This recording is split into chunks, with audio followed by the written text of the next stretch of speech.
একদিকে নেত্রকোনায় 11 বছর বয়সী এক মাদ্রাসা ছাত্রী অন্তঃসত্ত্বা হওয়ার ঘটনায় গ্রেপ্তার হয়েছেন এক মাদ্রাসা শিক্ষক। অন্যদিকে ফেনীর পরশুরামে মামলায় 1 মাসের বেশি সময় জেল খাটার পর নির্দোষ প্রমাণিত হয়েছেন এক ইমাম। দুটি ঘটনা, দুটি বাস্তবতা, কিন্তু প্রশ্ন একটাই, অভিযোগ উঠলেই কি একজন মানুষের জীবন এভাবে ধ্বংস হয়ে যেতে পারে?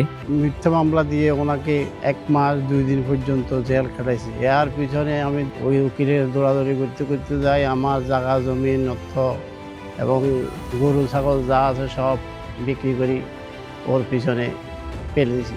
আমি এখন অসহায় নিঃসহায়। আমার এখন যে জায়গাটা ছিল গর্বিটা, এটাও আমি বিক্রি করে দিয়েছি। ফেনীর সেই ইমাম মোজাফফর আহমেদের বিরুদ্ধে অভিযোগ ছিল তিনি এক কিশোরীকে করেছেন। অভিযোগের পরপরই গ্রেফতার, কারাবাস, সামাজিক অপমান, চাকরি হারানো, সবকিছু একসঙ্গে নেমে আসে তার জীবনে। কিন্তু পরে ডিএনএ পরীক্ষায় বেরিয়ে আসে ভয়ঙ্কর সত্য, আসল অপরাধী ইমাম নয়, বরং কিশোরীর আপন বড় ভাই। এরপর আদালত ইমামকে অব্যাহতি দিলেও প্রশ্ন থেকে যায়, যে মানুষটি সমাজে অপমানিত হলেন, চাকরি হারালেন, মামলা চালাতে জমি জমা বিক্রি করে প্রায় নিঃস্ব হয়ে গেলেন, তার সেই হারানো সম্মান কি আর ফিরে পাবেন? অবশ্যই অপরাধ করলে বিচার হতে হবে। শিশু নির্যাতন বা ধর্ষণের মতো জঘন্য অপরাধের ক্ষেত্রে কঠোর শাস্তি হওয়া জরুরি, কিন্তু একই সঙ্গে এটাও সত্য, তদন্ত শেষ হওয়ার আগেই কাউকে চূড়ান্ত অপরাধী হিসেবে উপস্থাপন করলে নির্দোষ ব্যক্তিও ভয়াবহ ক্ষতির শিকার হতে পারেন।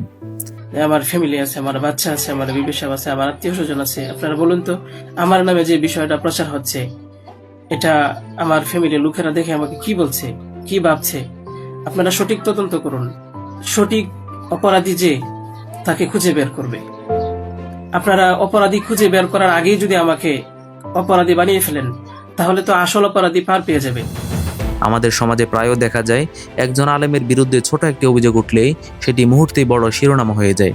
আইন শৃঙ্খলা বাহিনীর তৎপরতা থেকে শুরু করে সামাজিক যোগাযোগ মাধ্যম এবং মিডিয়া পর্যন্ত সর্বত্র সেই অভিযোগ ব্যাপকভাবে ছড়িয়ে দেওয়া হয়।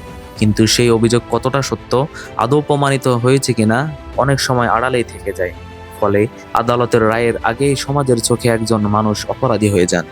আর যদি পরে তিনি নির্দোষ প্রমাণিত হন, ততদিনে হয়তো শেষ হয়ে যায় তার সম্মান, সামাজিক অবস্থান এবং স্বাভাবিক জীবন। এখন প্রশ্ন হচ্ছে, শুধু আলেমদের সাথেই কেন এই বৈষম্য? ন্যায় বিচার মানে শুধু অপরাধীর শাস্তি নয়, নির্দোষ মানুষের সম্মান রক্ষা করাও ন্যায় বিচার।